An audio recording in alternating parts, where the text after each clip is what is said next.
Glória a Deus nesta noite. Eu quero tributar a Deus toda a honra, toda a glória, todo o louvor, toda a adoração, porque somente o Senhor é digno de receber. Compartilhar com os irmãos a minha imensa alegria de poder estar aqui nesta noite, como disse o nosso presidente, tão especial, onde nós estamos celebrando o Dia Nacional de Missões, nas Assembleias de Deus em Cuiabá e região. Em cada igreja está acontecendo um culto de conscientização missionária. E nós louvamos a Deus por isso. Eu quero louvar a Deus também pela vida do meu pastor presidente, pastor Silas Paulo de Souza. O senhor sabe que eu sou muito grato ao Senhor, do fundo do meu coração, tanto eu como a minha esposa. Louvar a Deus pela vida dos amados obreiros, pastor Salles, evangelista Wesley, toda a diretoria da nossa Semadecre. Que Deus em Cristo continue vos abençoando no precioso nome do Senhor Jesus. Meus irmãos, abra comigo a sua Bíblia, no livro de Atos dos Apóstolos, capítulo de número 8. Enquanto você encontra o texto bíblico, nós estamos em Mimoso, setor este que é cuidado e zelado pela nossa Semadecre. Setor Mimoso, irmãos, já está em terras pantaneiras. Além da igreja em Mimoso, tem a congregação de Barreiro Grande, São Pedro de Joselândia, Pimenteira, e também atendemos a comunidade chamada Correr d'Água, que já é dentro do coração do Pantanal. Como missionário da Semadecre, irmãos, antes de ministrar, eu preciso falar que nós que estamos no campo missionário, posso falar por mim e alguns companheiros que estão no campo missionário, nós glorificamos a Deus pela vida do nosso presidente e por toda a diretoria da Semadecre. Porque no campo missionário, irmãos, nós temos sido abastecidos primeiramente por Deus, com as armas espirituais, para nós levarmos o Evangelho de nosso Senhor e Salvador Jesus Cristo. Mas também nós temos sido supridos com todos os recursos terrenos necessários para que a obra do Senhor aconteça de forma eficaz. E a Semadecre, irmãos, tem investido, tem cuidado bem de perto de cada campo missionário. Lá no setor Mimoso, nós temos um trabalho dentro do coração do Pantanal, na comunidade Correr d'Água. No período da seca agora, o percurso é um pouco menor, são apenas 114 quilômetros de estrada de chão, contando ida e volta, e mais de 1 hora de barco, não chega a carro. E todo este suprimento para que nós estejamos lá 3 vezes ao mês, às vezes 4, tudo isso é suprido pela nossa Semadecre, além de outros cuidados que a nossa Secretaria de Missões tem tido para com o campo missionário e também com os missionários que estão lá trabalhando. A Semadecre que foi criada, permita-me aqui, senhores da diretoria da Semadecre, mas a Semadecre foi criada em 5 de janeiro de 2022, irmãos, então completou agora recentemente 2 anos e 8 meses, e nós já somos mais de 165 famílias missionárias. Quem pode dar glória a Deus por isso? Presente em 8 países, 3 estados, sendo Mato Grosso do Sul, Amazonas, e a obra de Deus continua em expansão.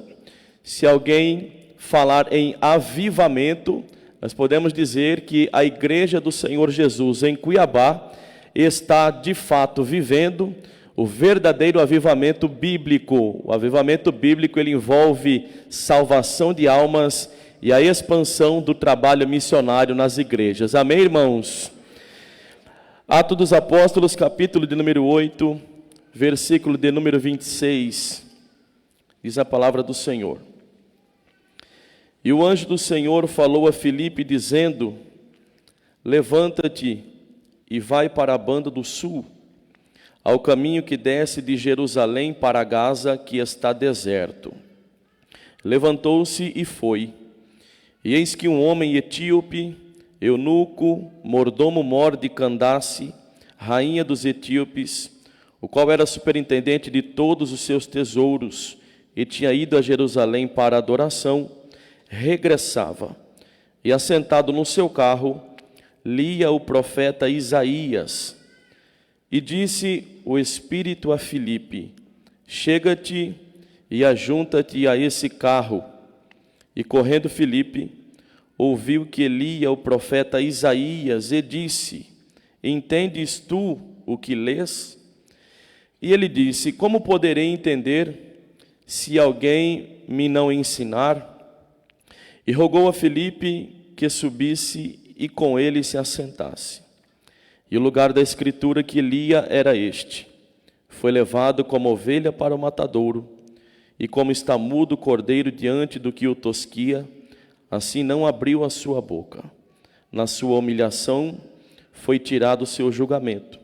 E quem contará a sua geração? Porque a sua vida é tirada da terra. E respondendo o eunuco a Filipe, disse: rogo-te, de quem diz isto o profeta? De si mesmo ou de algum outro? Então Filipe, abrindo a boca e começando nesta escritura, lhe anunciou a Jesus. Amém? Quem pode dar glória a Deus por esta leitura?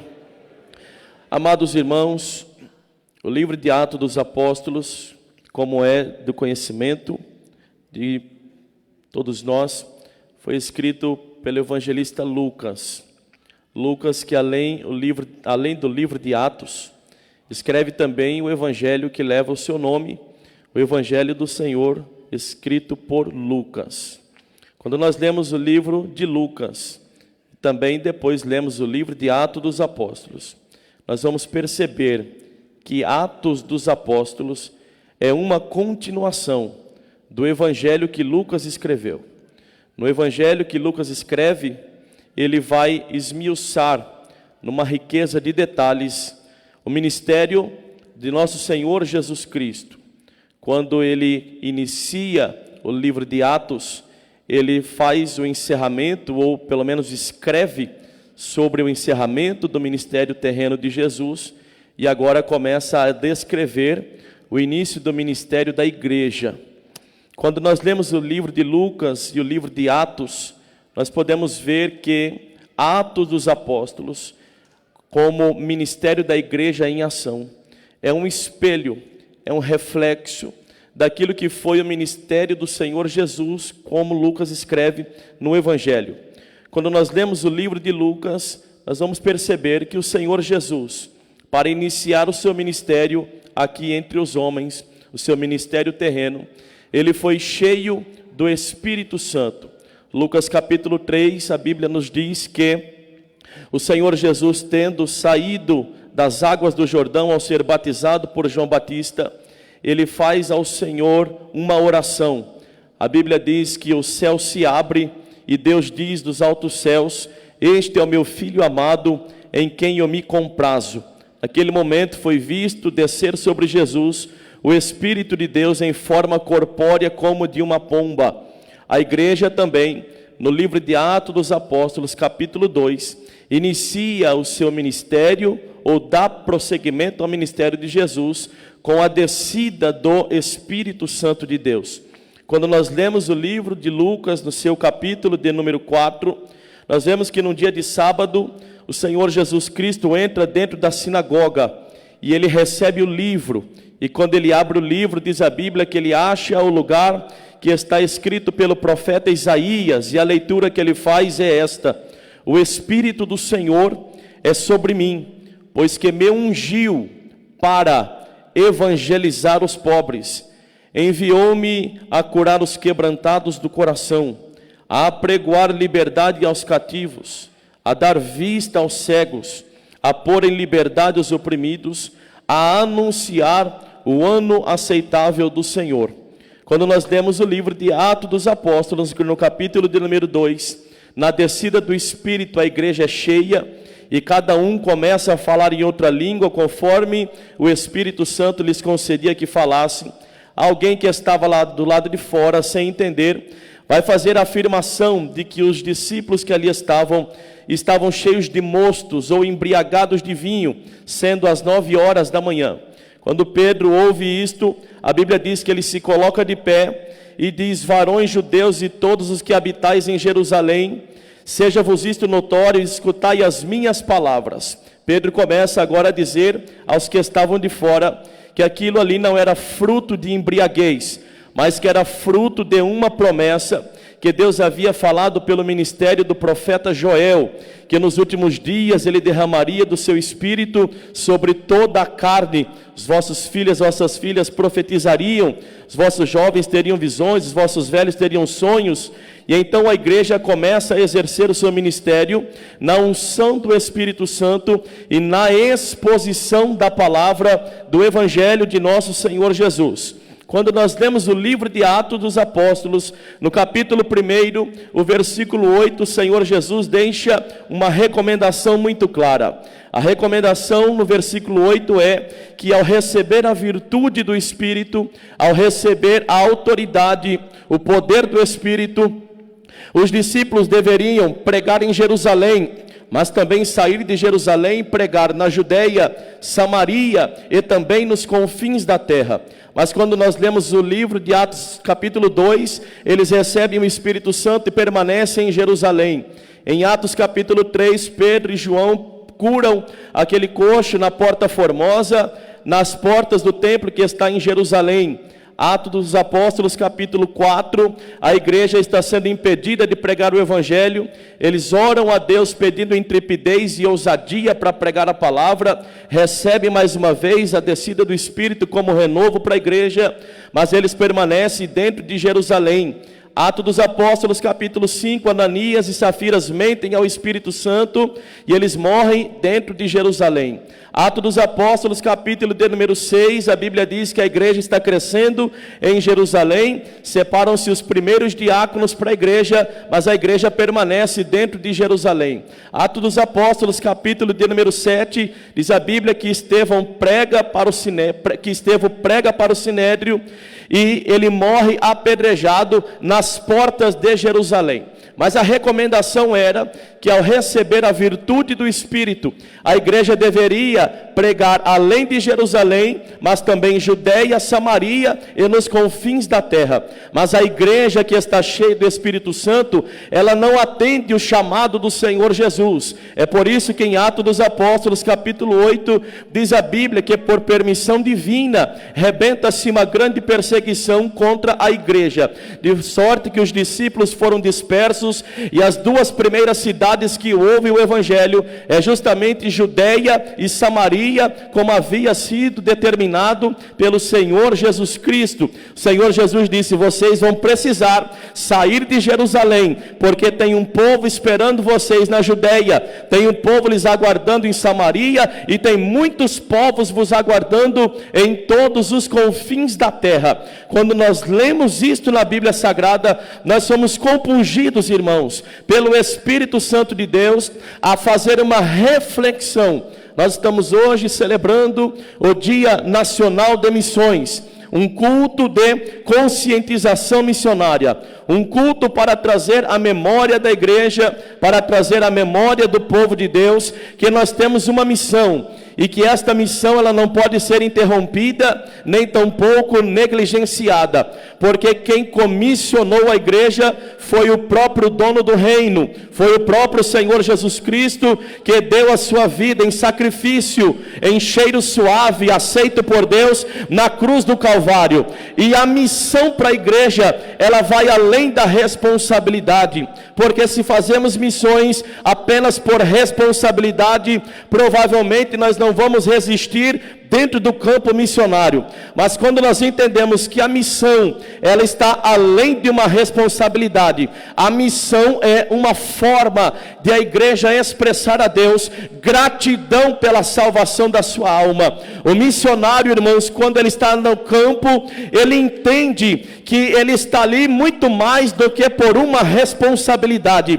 Ele está ali porque o seu coração é grato. Em outro momento, nós como missionários, nós não tínhamos tínhamos o privilégio de receber o poder do Espírito de Deus, de poder falar do nome de Jesus com liberdade, mas o Senhor Jesus nos encontrou, nos salvou, nos redimiu pelo seu sangue carmesim, vertido na cruz do Calvário, nos encheu do Espírito Santo, e agora com um coração grato, a igreja proclama que no nome de Jesus há poder, que no nome de Jesus há libertação, que no nome de Jesus há salvação, que no nome de Jesus tem regeneração, que no nome de Jesus tem batismo no Espírito Santo, que no nome de Jesus tem cura divina, que Jesus prepara o mais vil pecador, faz dele uma nova criatura, escreve o seu nome no livro da vida, e no soar da última trombeta, ele ainda vai herdar o céu de glória. Aleluia. Quando nós lemos o Evangelho do Senhor Jesus, em Lucas, nós vamos ver que o Senhor Jesus, movido pelo Espírito de Deus, cheio do Espírito de Deus, ele vai valorizar uma alma. Muitas vezes nós, irmãos, estamos acostumados a valorizar aquilo que é grande, aquilo que tem volume, aquilo que tem número, mas com Jesus nós aprendemos a valorizar uma alma. Quando Jesus ele conta a parábola do filho pródigo, nós vamos ver que ali são 3 parábolas contadas em uma. Ele começa com a parábola da ovelha, passa pela parábola da dracma e chega a parábola do filho pródigo. O Senhor Jesus está nos ensinando ali a zelar, irmãos, pelas almas, porque na parábola das 100 ovelhas, ele vai dizer que o pastor tinha 100 ovelhas e perdeu uma. A proporção de perca ali é de 1%. Mas depois que ele passa para a parábola das dracmas, ele vai dizer que a mulher tem 10 dracmas e ela perde 1 dracma, mas a proporção de perca ali é de 10%, até que ele chega na parábola do filho pródigo e diz que o pai tinha 2 filhos e ele perde 1 filho, a proporção de perca ali é de 50%, e se nós não tomarmos cuidado com isso, nós vamos perder 70%, vamos perder 80%, vamos perder 90% das almas que o Senhor Jesus Cristo tem nos dado. Mas quando somos avivados pelo Espírito de Deus, quando o Espírito de Deus enche de fato a igreja, quando nós somos avivados pelo Espírito Santo, nós vamos ter zelo de uma alma, nós vamos nos preocupar com uma alma, porque uma alma para Deus vale mais do que o mundo inteiro. Às vezes queremos ganhar as multidões, quando o Espírito do Senhor quer nos colocar de lado de uma alma necessitada e dizer: prega para esta alma, porque eu tenho projeto de salvação para ela. O Senhor Jesus, irmãos, ele nos aponta, ele nos mostra, nos dá o exemplo do cuidado que ele tinha por causa de uma alma. Por causa de uma alma, Jesus quebrou diversos protocolos. Jesus entrou na casa do publicano e alguém dizia: olha, quem é este que entra na casa de publicano e senta para jantar com eles? Por causa de uma alma, Jesus Cristo quebra o protocolo de judeus e samaritanos. Ele entra dentro de Samaria, na aldeia chamada Sicar. Ele quebra o protocolo na beira do poço de Jacó, e ele conversa com aquela mulher, que ao meio-dia vai com seu cântaro pegar água, mas ele diz para aquela mulher que a obra que ele tem na vida dela, é muito mais poderosa do que qualquer água do poço de Jacó, e ele pega de uma mulher que não tinha valor para a sociedade, e faz dela uma missionária, que volta para a aldeia de Samaria, e fala que encontrou o Messias. Quando Jesus Cristo chega na aldeia, e prega para os samaritanos, eles vão olhar para aquela mulher e vai dizer: mulher, já não é pela tua pregação que cremos, mas nós também vimos o que os seus olhos viram, e diante dos nossos olhos está o Messias, aquele que havia de vir para salvar a nossa alma. Nós vamos ver Jesus quebrando o protocolo, mandando Zaqueu descer debaixo daquela figueira, e vai entrar na casa de Zaqueu, aqueles que acusavam Zaqueu de ladrão, mas Jesus vai dizer: hoje veio salvação a esta casa, porque este também é filho de Abraão. Jesus Cristo, irmãos, por causa de uma alma, ele quebrava protocolo. Por causa de uma alma, ele alterava a rota. Por causa de uma alma, Jesus Cristo enfrentou a tempestade do mar na travessia da Galileia, porque Satanás queria impedi-lo de chegar em Gadara de Decápolis, mas lá Jesus tinha um projeto na vida de um homem endemoniado, e ele repreende a tempestade, a fúria do mar, chega na cidade de Gadara, liberta aquele homem. Quando Jesus vai se retirar, ele põe o pé no barco e Jesus diz: não, você vai voltar para Gadara, vai pregar para eles e vai dizer quem te libertou e quem fez a obra na tua vida.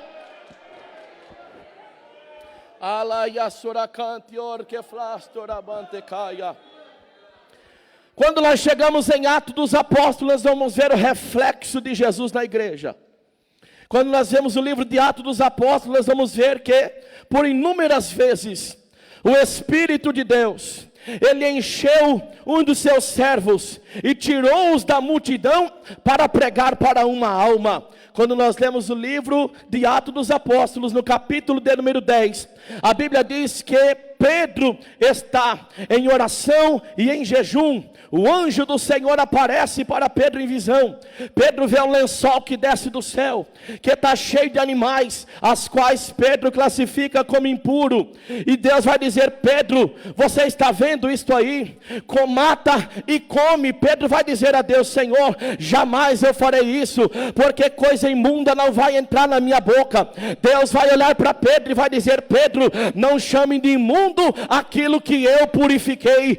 Deus estava falando para Pedro: as almas que vocês pensam que estão imundas para o mundo e para o homem, mas eu posso purificar aquela alma. É por isso que na igreja você vai encontrar estudo tem dentro da igreja, pessoas que outrora viviam no mundo sujo, mas Jesus Cristo, por causa desta alma, preparou alguém para entregar panfleto, preparou alguém para ligar caixa de som domingo à tarde na praça, preparou alguém para entregar sopa na madrugada, preparou alguém para pregar na esquina do bairro, preparou alguém para fazer vigília de madrugada em favor das almas. E assim o Espírito de Deus, dia após dia, vai avivando a igreja dele na terra, porque o Espírito está dizendo: eu encho a igreja, mas é para ganhar almas para o meu reino.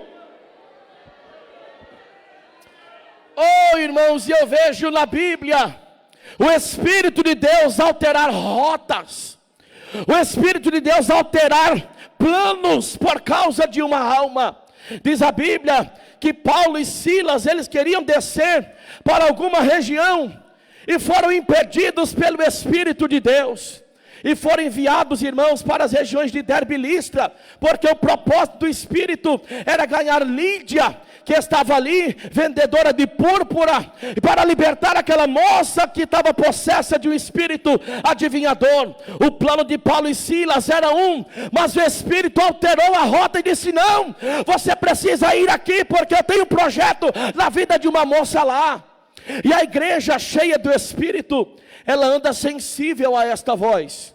A igreja cheia do Espírito, ela anda sensível a esta voz. No nosso dia a dia, a igreja sensível, ela dá ouvidos àquela voz que diz: olha, você está dentro do teu carro, de repente o Espírito diz: vira aqui, vai ali, entra em tal lugar. De repente você encontra uma alma necessitada, precisando de uma palavra de salvação, precisando de uma palavra para libertar a sua alma da angústia. E dia após dia, o Espírito de Deus vai usando a igreja, alterando rotas, enviando missionários, levantando pessoas, salvando pessoas, fazendo deles pregadores, fazendo delas pregadoras, fazendo deles missionários. Por quê? Porque o foco da igreja, o alvo da igreja, o projeto de Deus para a igreja é que a igreja seja uma igreja missionária.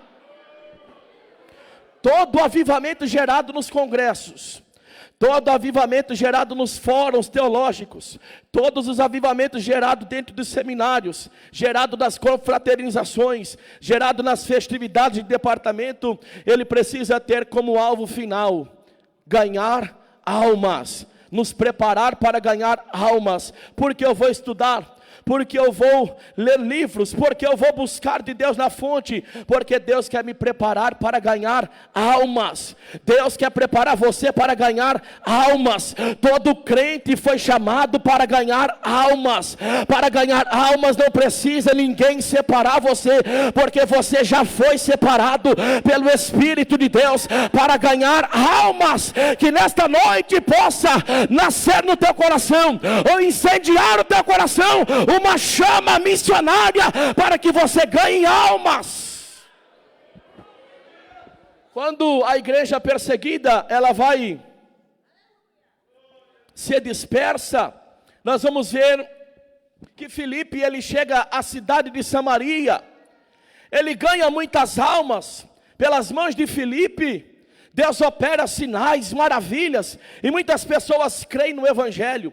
Multidões agora estão servindo a Jesus, multidões agora estão prestando atenção, parando para dar a sua atenção ao que Filipe pregava, para ver os sinais que Deus operava através da vida de Filipe. A notícia chega em Jerusalém e diz: olha, a Samaria foi ganha para Jesus, Samaria está cheio de crente, Samaria foi ganha pelo Evangelho, Filipe está com um monte de crente lá. O que nós vamos fazer? Manda Pedro e João para lá, para também auxiliar no ensino da palavra. Pedro e João chegam, ministra sobre eles o Espírito Santo. Agora eles são batizados no Espírito Santo e também têm o privilégio de falar em outras línguas. Neste momento, Filipe tem a sua rota alterada. O Espírito de Deus diz: Filipe, o seu tempo em Samaria acaba de encerrar, vou levar você para outro lugar. Para onde que o Senhor vai me levar? Será que o Senhor vai me levar para um setor grande dentro de Cuiabá? Será que o Senhor vai me mandar para ser presidente de campo autônomo? Será que o Senhor vai me mandar para cuidar de uma igreja de 400 crentes? Imagina Filipe animado. De repente o Espírito do Senhor fala: não, Filipe, você não vai assumir campo. Não, Filipe, você não vai assumir setor grande em Cuiabá. Você vai pregar para um homem que está montado em cima de uma carroça no deserto, voltando para a Etiópia. Você vai subir na carroça dele, vai pregar para ele, vai ganhar a alma dele, vai batizar ele nas águas e vai fazer dele um discípulo. Ei, Assuriande Calassura Mandarabahai. Para alguém, Filipe estava sendo rebaixado. Para alguém, Filipe estava tendo seu ministério retrocedido. Para alguém, Filipe estava sendo humilhado, desprezado. Mas o que eles não sabiam é que depois da carroça, Filipe seria arrebatado pelo Espírito de Deus. Filipe foi irmãos, a igreja que vai ser arrebatada é a igreja missionária. Quando a trombeta tocar, a igreja que será levada é a igreja que está pregando o Evangelho, compromissado com a verdade, compromissado com missões, compromissado com almas. Perdoe-me dizer, mas a missão da igreja não é eleger prefeito, a missão da igreja não é eleger vereador, a missão da igreja não é eleger presidente, a missão da igreja é executar a obra missionária, ganhar almas, receber avivamento para ganhar almas. E o Espírito de Deus nos impulsiona para ganhar almas. Oh, irmãos, lá na comunidade Correr d'Água, no coração do Pantanal, a comunicação é muito difícil. Quando a gente vai marcar um culto, tem que ser com muita antecedência, porque até a mensagem chegar lá, pegar a internet e os irmãos saberem da data, é muito difícil. Então tem que ser bem agendado. Há poucos dias atrás nós marcamos um culto dentro da comunidade, e lá nós temos que andar 57 quilômetros de chão para ir, mais 35 minutos de barco para chegar dentro da comunidade. Marcamos o culto para o dia 25 de agosto, domingo de manhã. E quando deu no sábado, no dia 24, o tempo virou, fez um frio lá dentro de Mimoso que estava doendo nos ossos. A minha esposa ruim estava com uma virose, bateu uma virose muito terrível lá. Quando eu acordei na manhã do dia 25, 5 horas da manhã, olhei na internet marcando 13 graus. Saí lá fora, uma ventania, um frio terrível que estava doendo nos ossos. Falei com o Senhor: Deus, se fosse para mim, eu voltava para minha cama, eu ia dormir mais um pouco debaixo da coberta, mas como é para o Senhor, eu vou enfrentar o frio. Peguei o cooperador, irmão Antônio, disse: irmão Antônio, vamos comigo para a comunidade. Peguei o meu carro, fiz o trajeto. Quando subimos no barco, irmãos, o vento chegava a cortar o lábio, um frio terrível. Na comunidade Correr d'Água, o culto é feito literalmente na beira do rio. O banco da igreja está aqui, o rio já está bem aqui. Uma ventania muito forte, muito frio. Os irmãos disseram: pastor, o senhor não acha melhor a gente ir para casa da irmã Rosenil? Lá ela tem um quadradinho, dá para a gente fazer um culto lá. Eu falei: vamos embora. Chegamos lá, fizemos o culto pela manhã. Deus derramou da sua graça, muitas lágrimas, irmãos renovados. Mas o Espírito de Deus falou comigo: não está acabada a sua obra nesta manhã, vai fazer mais visita. Entramos no barco, fui visitar o irmão Manuel, um senhor de 78 anos que mora sozinho. Da casa do irmão Manuel, fui na casa do Benedito. O Benedito é um moço parrudo, pescador, que nos ajuda muito na obra.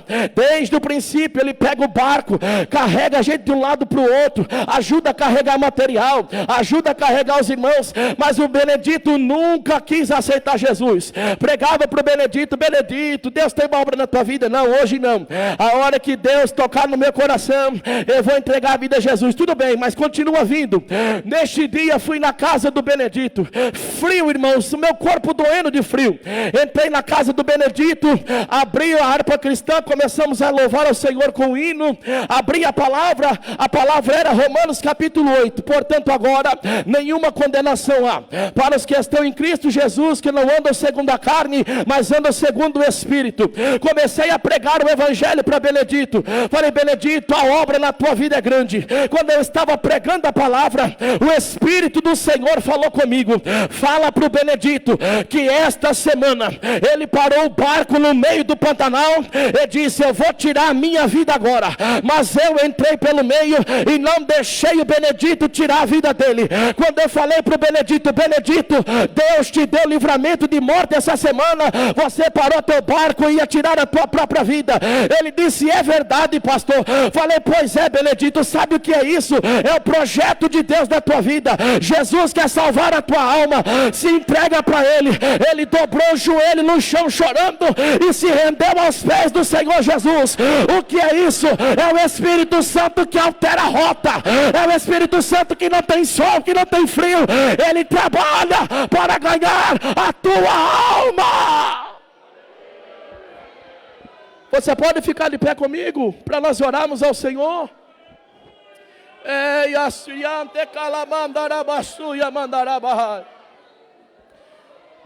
O Espírito de Deus, ele altera a rota, ele altera planos, ele fala no coração de alguém para salvar almas, para transformar a vida de alguém, para transformar o mais vil pecador em um homem digno de herdar as mansões celestiais. E nesta noite eu preciso perguntar: onde está a primeira pessoa que vai entregar a vida ao Senhor Jesus? Onde está a primeira pessoa que vai reconciliar com o Senhor nesta noite? Está vindo a primeira alma lá. Quem pode dar glória a Deus? Aonde está a segunda vida que vai entregar a vida a Jesus nesta noite? Aonde está a segunda vida que vai se render ao Senhor nesta noite? Já está vindo a segunda alma. Aonde está a terceira pessoa que vai se render a Cristo? A igreja vai adorando, a igreja pode glorificar. O Espírito de Deus trabalha por almas, o Espírito de Deus trabalha para a salvação de almas. Aonde está a terceira pessoa que vai entregar a vida a Jesus? Aonde está a terceira pessoa para entregar a vida a Jesus, ou para reconciliar? Aonde está você? Dê um sinal com a tua mão. Queremos orar pela tua vida nesta noite. Queremos orar pela tua vida. Aonde está você? Aonde está você que sente o seu coração ardendo, sentindo a necessidade de retornar para a presença de Deus? O Espírito te chama, o Senhor te chama nesta noite. Aonde está você, meu querido? Aonde está você? Está reconciliando, meu amado? Está reconciliando? Está aceitando? Glória a Deus. Já temos 3 preciosas vidas. Quem pode dar glória a Deus? Quem pode dar glória a Deus por isso? Nós vamos orar por eles. Mas nesta oração eu quero orar por você também. Que tem mais alguém vindo do lado aqui? A 4ª preciosa vida para o Senhor. Oh glória. Aleluia. Alaciante calamando rabachandaraba. Ai de cova nebia sur que mandarabande cai. 4 preciosas vidas. Quem pode dar glória a Deus? Eu quero orar por eles. Posso, pastor? Posso orar? Vamos orar por eles. E também eu quero orar por você. Eu te convido a fechar os seus olhos, porque nesta noite o Espírito Santo, Ele quer acender a chama no coração de alguém, fazer arder no coração de alguém a chama missionária, fazer arder no coração de alguém a chama por ganhar almas. Eu vejo jovens chorando, eu vejo irmãs chorando. Isso é o Espírito de Deus compungindo. A 5ª vida chegou aqui. Quem pode dar glória a Deus? Eu vou começar a orar, mas se tiver mais alguém pode vir.